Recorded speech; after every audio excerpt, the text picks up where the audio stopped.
You're progressive in one way, but you're still making that fucking backward story of 7 dwarves living in a cave. What the are you doing, man? Rachel Zegler, once hailed as one of Hollywood's brightest rising stars, has now found herself caught in the center of a storm many are calling the Snow White disaster. What started as an ambitious reimagining of a beloved fairy tale quickly spiraled into a full-blown PR nightmare, complete with disastrous test screenings, fan backlash, behind-the-scenes drama, and non-stop controversy that's threatened to tank the entire project before it even hits theaters. But here's where things take a truly unexpected turn. Whispers are now circulating that Rachel Zegler is pointing fingers, not at Disney executives, not at the marketing team, but at Peter Dinklage. Yes, that Peter Dinklage. According to insiders, Zegler believes Dinklage's public criticism of the project may have fanned the flames and worsened the chaos surrounding the film. And this revelation has reignited the already blazing firestorm, sending fans and critics into a frenzy of speculation. So what happened behind the scenes? Tomorrow is Thanksgiving, and I'm not going to ask about Thanksgiving traditions. Everybody asks those. I just have one important question to ask you, and it's extremely important. Okay. And there is a wrong answer here. So no pressure, do you call it dressing or stuffing? Stuffing. Why is Zegler allegedly blaming Dinklage? And does this shocking development reveal a deeper fracture in Hollywood's ongoing efforts to modernize classic stories? In the lead-up to the film's release, Snow White was no stranger to controversy. Disney had proudly promised a bold reimagining of the 1937 animated classic, claiming it would update the story to reflect modern values and correct what the studio called outdated themes. At first, the idea sparked curiosity. Audiences were eager to see how the studio would balance nostalgia with progress. Then came the casting of Rachel Zegler as Snow White. For some, it was a step toward greater representation in Hollywood. For others, it was a red flag, an early signal that Disney might be straying too far from the original. And as more details about the remake trickled out, fan excitement quickly gave way to skepticism. Then outrage. Then came a bombshell that no one in the production seemed ready for. Peter Dinklage, acclaimed actor and outspoken advocate, publicly voiced his discomfort with Disney's portrayal of the 7 dwarfs, warning that the remake risked reinforcing damaging stereotypes. His remarks weren't just a passing comment. They struck a nerve across the industry. Many praised him for speaking up, arguing that Hollywood has a long history of turning marginalized characters into caricatures, and that it was about time someone called it out. But not everyone agreed. Dinklage's comments also created serious headaches for Disney. Because right now there's more dwarves on this podcast than there are in the new Snow White movie. And that's probably due to Peter Dinklage. Yep. What started as a noble attempt to modernize a classic suddenly became a minefield. The studio found itself stuck between two very loud, very opinionated sides. On one hand, honoring the timeless magic of Snow White, and on the other, avoiding the trap of outdated or offensive storytelling. Social media exploded. Fans were split right down the middle. Some celebrated Dinklage for holding Disney accountable, applauding his courage to speak out against potential insensitivity. Others accused him of overstepping, arguing that the 7 dwarfs, when handled with care, could still bring heart, humor, and meaning to the story without being offensive. Amid the chaos, Rachel Zegler kept quiet. No tweets, no statements, no interviews, nothing. And in Hollywood, silence often says more than words ever could. Some speculated she was indifferent. Others believed she was contractually muzzled by Disney. But either way, her silence spoke volumes. Behind the scenes, things were far from quiet. Whispers of panic began circulating. Insiders hinted at rushed script rewrites, fueled directly by the fallout from Dinklage's remarks. The creative team was reportedly scrambling, unsure of how to proceed. Should they remove the dwarfs entirely? Should they rework them into something unrecognizable? And caught in the middle of it all was Zegler. Sources claimed the constant changes left her disoriented and frustrated. The role she had signed up for was evolving by the day. It does seem like the media have got the throw her under the bus green light, though, when we're posting things like this. We're slagging her off behind the scenes, we're dropping all the information, and then reminding you of, her attacking the majority of the population of America when she posted F the Orange Man. One moment she was the lead in a whimsical, inclusive retelling,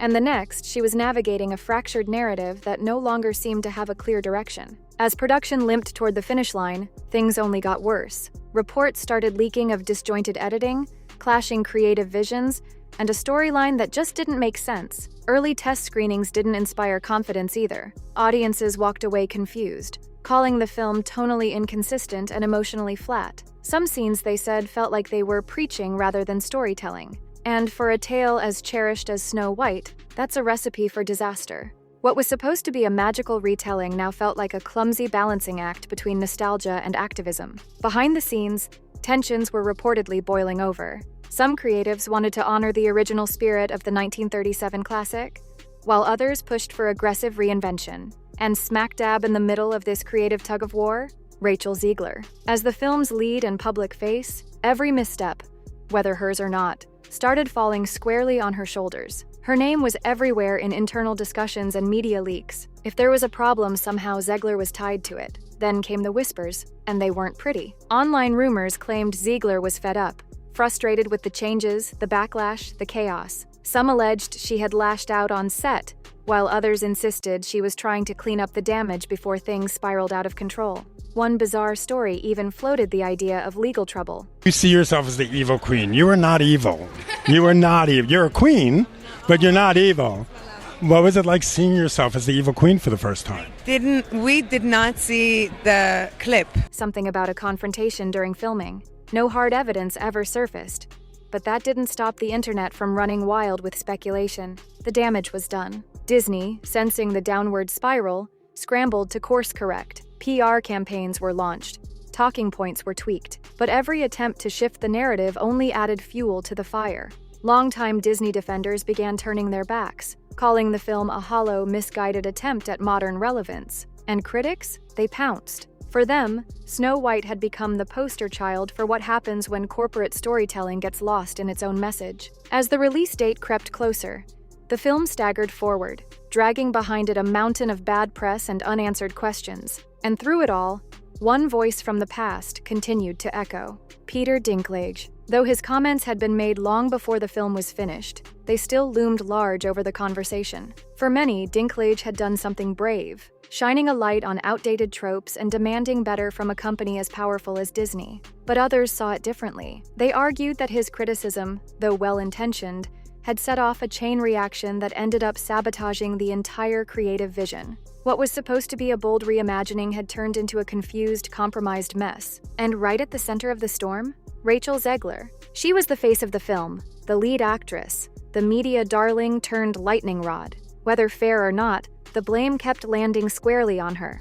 Critics accused her of being out of her depth, saying she failed to anchor the movie or push back against the changes that left the story adrift. You're crying on that stage. When am I not crying in public? It's so upsetting. Why were you crying? Oh my gosh, I saw well, we didn't even see, but I saw the logo and I went, that's my name, Snow White's up there. Every move she made was under a microscope. If she posted on social media, people dissected her tone. If she appeared at an event, fans and press alike searched her expressions for signs of stress or defiance. That's when the phrase Snow White disaster started catching on. It became the shorthand for everything that had gone wrong.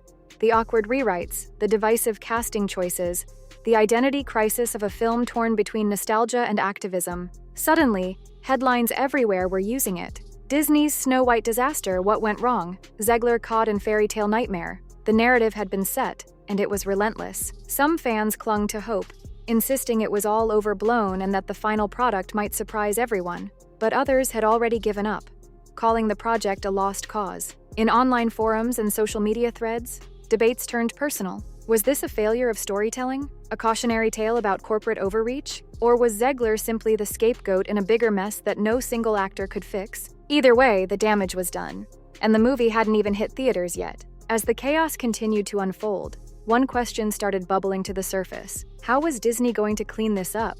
Behind closed doors, speculation ran wild. Some fans believed the studio might quietly cut its losses and fast-track an entirely new version of Snow White, one that would sideline the troubled Zegler-led production without ever acknowledging it outright. Whispers of a replacement remake started circulating online, and then something unexpected happened. Jenna Ortega's name entered the chat. In the minds of many fans, Ortega was the perfect antidote to the ongoing PR nightmare. With her proven acting chops, sharp comedic timing, and natural emotional depth, people began envisioning a very different kind of Snow White, one with edge, nuance, and above all, authenticity. Social media lit up with mock posters, fancasts, and viral tweets imagining what that version of the film could have been. The buzz was electric. For a moment, it almost felt like fans were dreaming up a parallel universe where Disney got it right. But all this was happening while the original production was still smoldering in controversy. Just last week, the media and the shill influencers were trying to do everything they could to save Snow White from being a complete and total flop in the box office, and they failed miserably. This movie is already a complete and total disaster, and it is so bad that now even the media has to admit. Then, just when the discourse seemed like it couldn't spiral further, an explosive rumor dropped. Unverified sources began claiming that Rachel Zegler herself had privately pointed fingers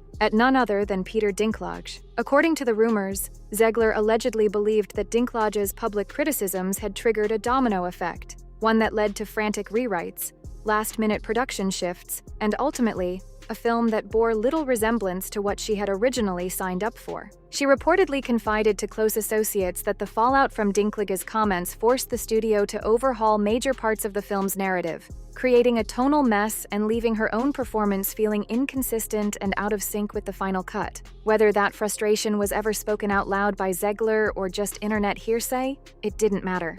The internet ran with it. Debates erupted. Was Zegler scapegoating Dinklage to protect her image? Or did she have a point, that his remarks, though rooted in advocacy, set off a chain of events that no one, not even Disney, could contain? Regardless of the truth, one thing was clear. The drama had officially transcended the movie itself. What was once just a troubled film now felt like a full-blown industry case study on how not to handle a modern remake. Those defending Rachel Zegler were quick to push back. They argued that her frustration was entirely valid. After all, the conversation around the dwarfs had morphed into something much bigger. What began as a focused critique of representation had snowballed into a sweeping condemnation of the entire film. Supporters claimed that the negativity unfairly buried Zegler's performance and the hard work of the entire cast, long before the movie ever had a chance to stand on its own 2 feet. But critics weren't buying it. They pointed out that the film's problems went far beyond one controversial element.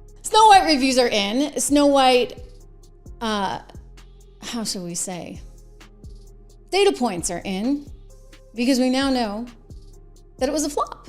Audiences who sat through early test screenings complained of jarring tonal shifts, clunky dialogue, and a script that felt more like a lecture than a fairy tale. Many felt the movie had lost the whimsical charm that made Snow White a classic in the first place. In their eyes, Peter Dinklage's remarks may have started the fire, but the fuel was already there. Still, the rumor that Zegler privately blamed Dinklage struck a nerve and sparked a whole new round of debate. Industry insiders, when asked for comment, largely stayed out of it. Some downplayed the rumors, saying it was reductive to blame any single person for what was clearly a much broader breakdown in creative vision. But online, the Zegler versus Dinklage narrative refused to die. People dug up Dinklage's history of challenging Hollywood norms. He had never been afraid to speak his mind, especially when it came to representation. For many, it wasn't far-fetched to believe that he could have unintentionally sparked a studio panic. And if Disney had overcorrected in response to his critique, then yes, maybe that did set off the chain reaction that derailed the film.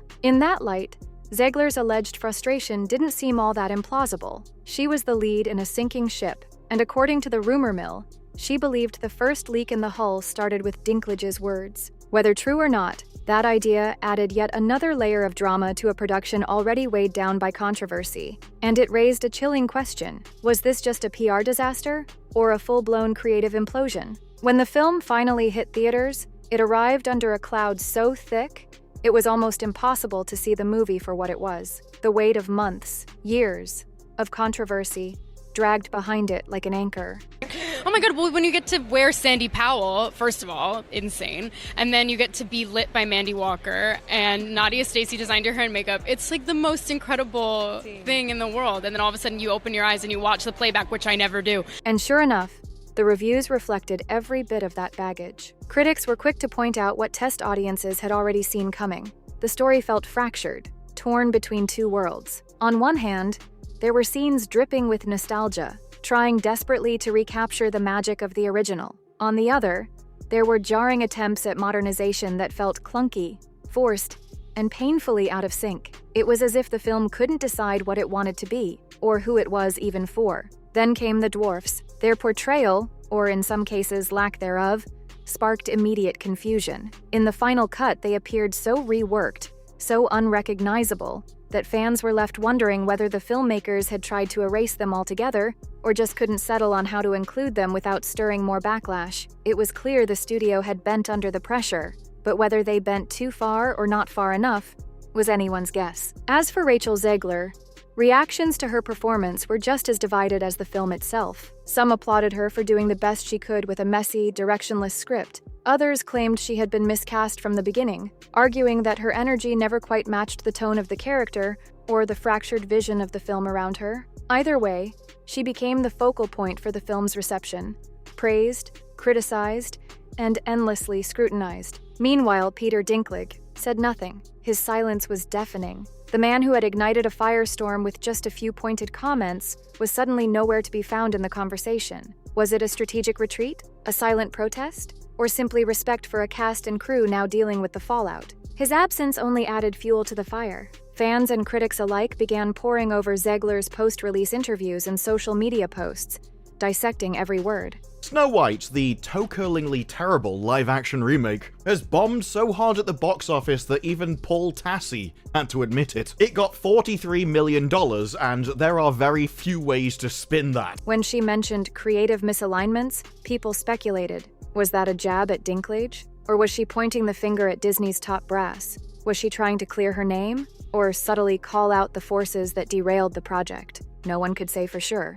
But one thing was clear. The fairy tale was over, and in its place stood a cautionary tale about the cost of controversy, creative confusion, and what happens when a studio tries to please everyone and ends up pleasing no one. Despite all the noise, all the headlines, and all the controversy, Snow White came and went with a whimper.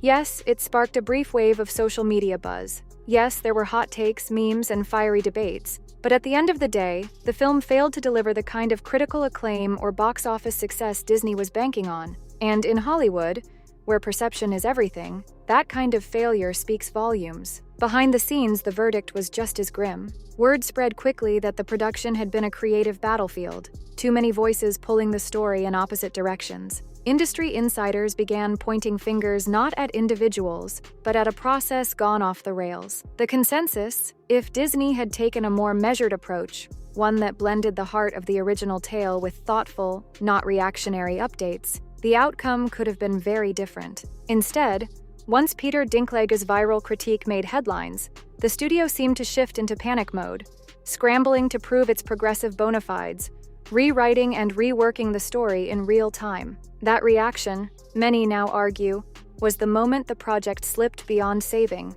And then, just as the dust was beginning to settle, another twist. Rumors started bubbling up again.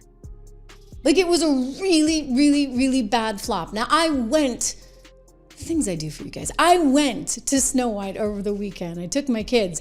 I'll tell you, I'm not sure who was more bored. This time suggesting that Disney was already in early talks to reboot the reboot. A second Snow White, a clean slate, fresh writers, a new director, and yes, once again, the name Jenna Ortega started trending. For some fans, it was a glimmer of hope, a chance to finally get it right. For others, it felt like déjà vu, a sign that Disney hadn't learned the right lessons and might be barreling toward the same mistakes all over again. By now, even the most loyal Disney supporters were asking hard questions. Was this endless cycle of live-action remakes doing more harm than good? Had the magic faded, drowned in a sea of corporate second-guessing and cultural overcorrection? Rachel Zegler, for all the backlash she faced, wasn't the only one shouldering the blame anymore. The Snow White disaster had become a symbol of something larger, a warning sign that even the most powerful studio in the world could lose its way when it tried to please everyone, and ended up pleasing no one. But even as the dust began to settle, one conversation refused to die. In certain corners of the internet, speculation about Rachel Zegler's feelings toward Peter Dinklage's role in the Snow White debacle kept resurfacing. The rumor mill churned out a particularly compelling narrative. that Zegler had privately told friends she felt Dinklage's comments had placed an unfair burden on her shoulders. According to the gossip, Zegler wasn't just frustrated by the abrupt rewrites. She was angry that the controversy had made her the face of a project imploding under its own weight. She hadn't made the studio's decisions. She hadn't rewritten the script. But when the backlash hit, all eyes were on her. No footage, no leaked audio, just a wave of secondhand whispers. Still, for many fans who had watched the entire mess unfold, the theory made sense. The original controversy over the dwarfs had dominated the conversation from the beginning. This is one of the one days of the year, this and SantaCon, that I don't go out. Oh, because you're scared? Oh. Well, it gets very rowdy. I live in an area with a lot of bars and restaurants. And Zegler, whether by contract, strategy, or personal choice, had remained largely silent while the firestorm burned around her. But not everyone was sympathetic. Some pushed back, arguing that Zegler wasn't as powerless as she claimed. As a rising star with a major platform, she could have spoken out if she felt the film was going off the rails. Others insisted Dinklage was being unfairly scapegoated. After all, the film's problems ran far deeper than the dwarf discourse. Critics had slammed the pacing, the confusing character arcs, the overstuffed themes, and the lack of emotional cohesion. Those flaws, they argued, had nothing to do with Dinklage's remarks. Yet the idea that one man's critique had triggered a chain reaction that threw the entire production off balance was too convenient and too juicy for some fans to let go. In an industry built on narratives, it was a simpler story to tell. One spark, one domino, one downfall. And in that version of events, Peter Dinklage was the match, and Rachel Zegler was the one left holding the flame. Through it all, Disney stayed silent. No press releases, no clarifications, no acknowledgement of the swirling rumors or the alleged behind-the-scenes blame game. The studio stuck to its familiar strategy: ride out the storm, let the headlines fade, and count on the next big release to shift the public's focus. In time, the Snow White disaster might just become another footnote in Hollywood's long list of remake missteps. But not this time. Because this wasn't just a case of a poorly received film. This was a story loaded with deeper tension, creative confusion, corporate panic, and a rumor that refused to die. That Rachel Zegler had quietly placed the blame squarely on Peter Dinklage. That single thread, whether true or not, kept this fiasco in the public's imagination far longer than Disney probably ever anticipated. It turned what could have been a forgettable flop into a symbol of modern Hollywood's identity crisis, a place where noble intentions, PR sensitivity, and artistic vision often collide in messy, very public ways. Journalists tried to get the stars to speak, but both Zegler and Dinklage met those questions with silence, or careful, measured deflections. Maybe they knew that saying anything would only reignite the fire. So did you go directly from West Side? Like, did you have to audition for Snow White, or like, oh, they saw you in West Side Story, they're like, you're Snow White? West Side Story was kind of nowhere near coming out. We were about like 6 months away from release, and no footage had been seen. Maybe they understood that no headline could capture the nuance behind what really went wrong. For Dinklage, his defenders were unwavering. He had done what he always does: challenge the industry to think harder about representation. From Zegler's side, if she did feel that his words triggered a creative spiral, perhaps that was a frustration better left behind closed doors. Any public call-out would only drag her into deeper waters, reviving debates about sensitivity, casting, and who gets to shape the future of fairy tales. And so,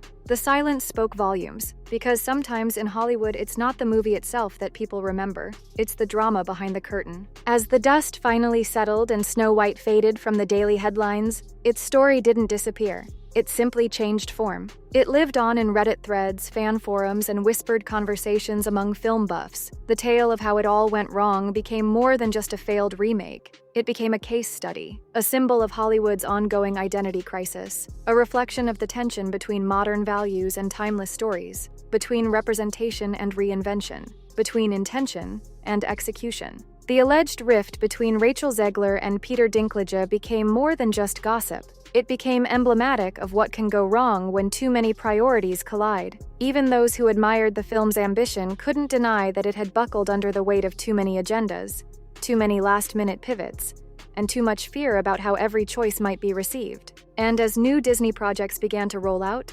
comparisons were inevitable. Any film that managed to modernize a classic without alienating fans was praised with a simple nod. Well, they learned from the Snow White disaster. And when a new release stumbled out of the gate, the memes and hot takes came instantly. Here we go again. Another fiasco in the making. The shadow of that troubled production stretched long. For Rachel Zegler, it became an unavoidable chapter of her career.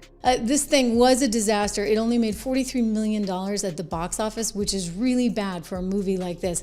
I don't have the numbers at the top of my head, but I want to tell you, Cinderella, which was a number of years ago, don't forget how much inflation has happened. A moment where promise and pressure collided in the public eye. For Peter Dinklage, it cemented his role as a powerful voice in the conversation around representation, while also highlighting how a single statement can spark an industry-wide chain reaction. In the end, Snow White wasn't just a remake, it became a mirror, reflecting both the ambition and anxiety of an entertainment industry caught between honoring the past and chasing the future. Adding yet another layer to the tangled mess that was Disney's Snow White, rumors began to surface from within the studio walls. Insiders allegedly revealed that Disney execs were split. Some wanted to continue championing the film's bold messaging and inclusive vision, while others quietly pushed to cut their losses and let the project fade into the background. The marketing team, according to these whispers, made a last-ditch effort to reframe the narrative, spotlighting the film's themes of empowerment and progress. But by then, it was too late. Calling the film a disaster had become second nature in media circles. The term stuck, and no amount of glossy promo could change the fact that audiences had already made up their minds, based on test screening leaks, behind-the-scenes rumors, and a growing sense that the film had lost the very soul of its source material. And for fans of Rachel Zegler, the situation grew even more complicated. The idea that she had allegedly blamed Peter Dinklage for triggering the chaos was both intriguing and deeply troubling. On one hand, people sympathized. She had been thrust into an impossible situation, shouldering the backlash for decisions likely made far above her pay grade. On the other hand, it was hard to ignore that the film's issues went far beyond one actor's critique. There were structural problems, tonal whiplash, and an identity crisis that no amount of post-production polish could fix. Pointing a finger at Dinklage, if she ever did, might have been more emotional than logical, but it struck a chord because it reflected a familiar Hollywood pattern. I love what you said about wanting to entertain audiences, critics saying Disney's too woke, but you're just putting out storytelling. We are. Look, I don't really like the term woke because I think it's an umbrella term that I'm not 100% sure I even know what it means. When a major production stumbles, the scramble to assign blame is inevitable, and maybe, just maybe, Zegler felt like a scapegoat. Still relatively new to the spotlight, she may not have anticipated just how brutal the backlash could be when a beloved story is reimagined in a way that alienates its core fanbase. If she did confide to friends that Dinklage's critique had set the downward spiral in motion, it may have been less about assigning guilt and more about trying to make sense of a project that had unraveled at lightning speed. Naturally, the internet pounced. A juicy narrative was too tempting to resist. Rising star versus veteran icon.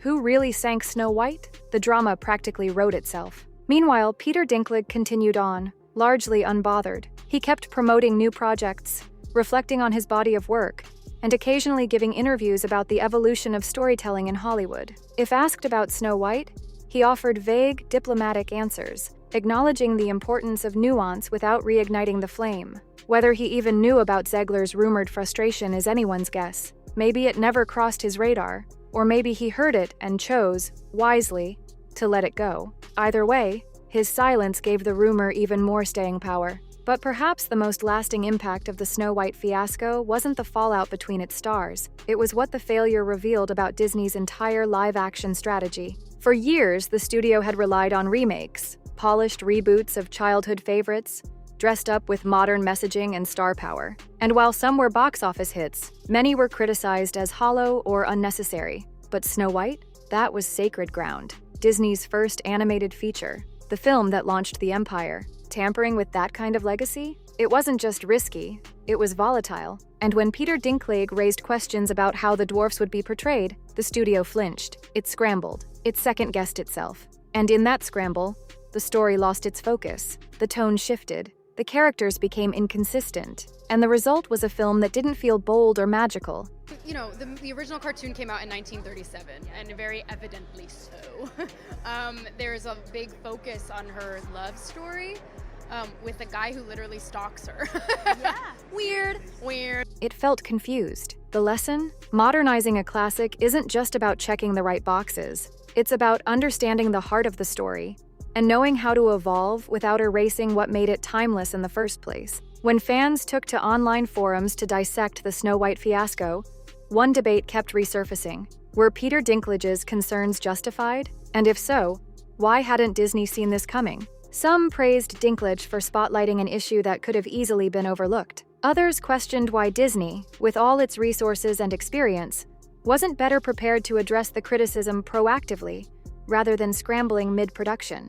For supporters of Rachel Zegler, the idea that she privately blamed Dinklage was dismissed as baseless gossip, or reframed as an understandable response to a film that had collapsed around her. And while Zegler never publicly confirmed any such accusation, the rumor alone kept the fire burning. It gave tabloids fuel and gave fans a focal point for their frustration. In hindsight, it's clear that this wasn't just about one actor's critique or one star's rumored frustration. It was about a storm of problems: tonal dissonance, clashing visions, narrative confusion, and a studio trying to modernize a beloved fairy tale under the pressure of heightened cultural scrutiny. Whether or not Zegler truly saw Dinklage as the tipping point, the fact that the rumor resonated so widely speaks volumes. It became a lightning rod, a shorthand explanation for something far more complicated. Because Snow White didn't fail for just one reason. It failed because it lacked a unified creative vision. It was torn between preserving a nostalgic legacy and pushing forward into modern territory, but never found a way to gracefully bridge the two. Instead, it lurched awkwardly between extremes, at times pandering, at others playing it too safe, and ended up pleasing no one. In time, this chapter may become a Hollywood cautionary tale, a reminder that remaking a classic is not just about representation or star power. It's about intentionality, about understanding the why behind every change, about crafting a cohesive, confident narrative rather than reacting to headlines in real time. I think it's fair to say that no one on the right side of America can stand the star of this movie. And yet, Christian, you've seen the movie, and it appears that the filmmakers cobbled together enough salvageable material to make the movie itself quite nice. For Rachel Zegler, the fiasco became an unavoidable milestone in her early career, a film that placed her at the center of a cultural firestorm. For Peter Dinklage, it was a moment that reinforced both the reach of his advocacy and the risks of speaking out in a hyper-reactive environment. And for Disney, it was a wake-up call. Future remakes will now live in the shadow of Snow White, with every new project measured against its failure. If Jenna Ortega, or any other rising star, steps into the role next, they'll inherit not just the crown, but the baggage. Because this fiasco wasn't just about one film, it was about the collision of legacy and progress, about how quickly public commentary can reshape a production, and about what happens when a studio underestimates the importance of a clear, unshakable creative foundation. Whether or not Rachel Zegler truly blames Peter Dinklage, that rumor now lives on as a symbol of the entire production's collapse, a microcosm of the finger-pointing, the frustrations, and the fractured communication that defined it all. In the end, the Snow White disaster proves one thing: no amount of nostalgia, name recognition, or good intentions can save a story that loses its voice before it's even told.